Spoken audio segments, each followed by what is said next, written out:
All right, folks. Back to Italy we go. Yeah, I know this one came up fast.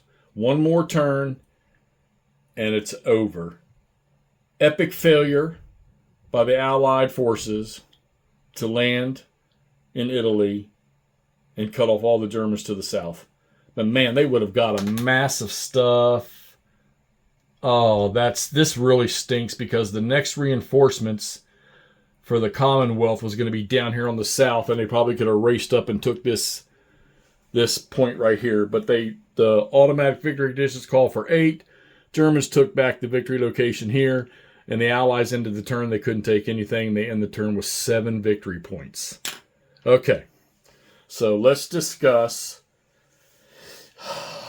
how much I did not want to play this game. Never thought I would, and now that I played it, it was actually kind of fun. And it doesn't look like it would take much to go even farther along. The turns move pretty fast because there's not a ton of maneuverability in this game other than, like I said earlier, German reinforcements flying around behind the map.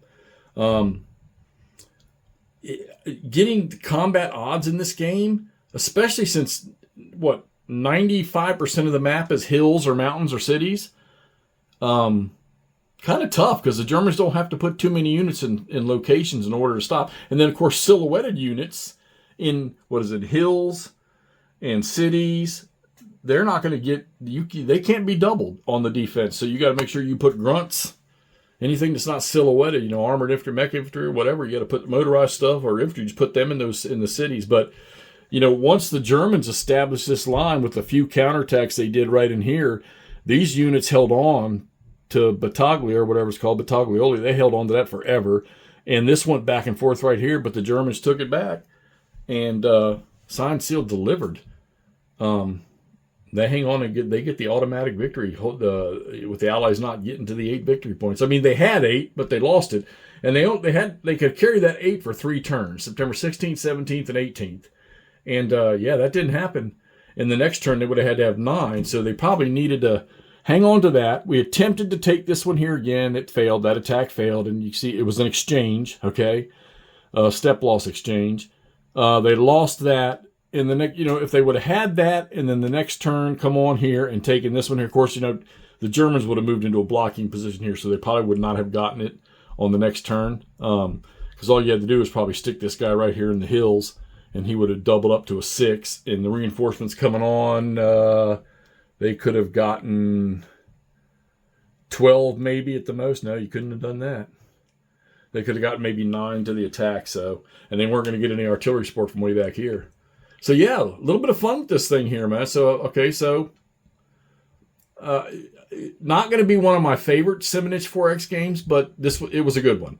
I think one of the best things Mark does with the maps is having all of this data on the maps, charts, boxes, your supply track and VP track, the landing boxes and stuff like that.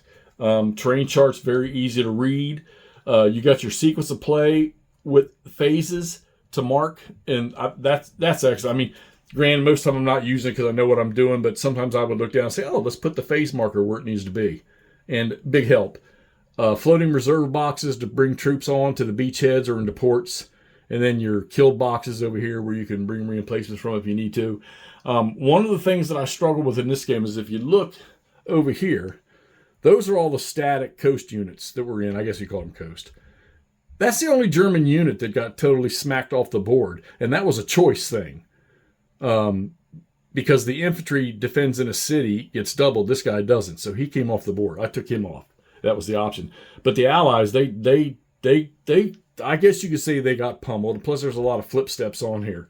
The infantry units, the airborne troops, the American infantry units, the British infantry units, pretty powerful. But like I say, there are 3 stacking steps. You can't get nobody on there with them other than to put a tank on top of one of these unmarked or non-step level silhouetted units. But just not getting enough odds. The Germans get in those hills, and it's hard to get them out of there. All right, so let's wrap this up. Get this thing posted. Salerno 43, a German victory after 10 turns. Not bad. And we're going to move on to the next thing, which we will tell you about in a later video amongst 3 or 4 of us might talk about what we're going to do next. All right, wrap it up. German victory, Salerno 43. See y'all soon.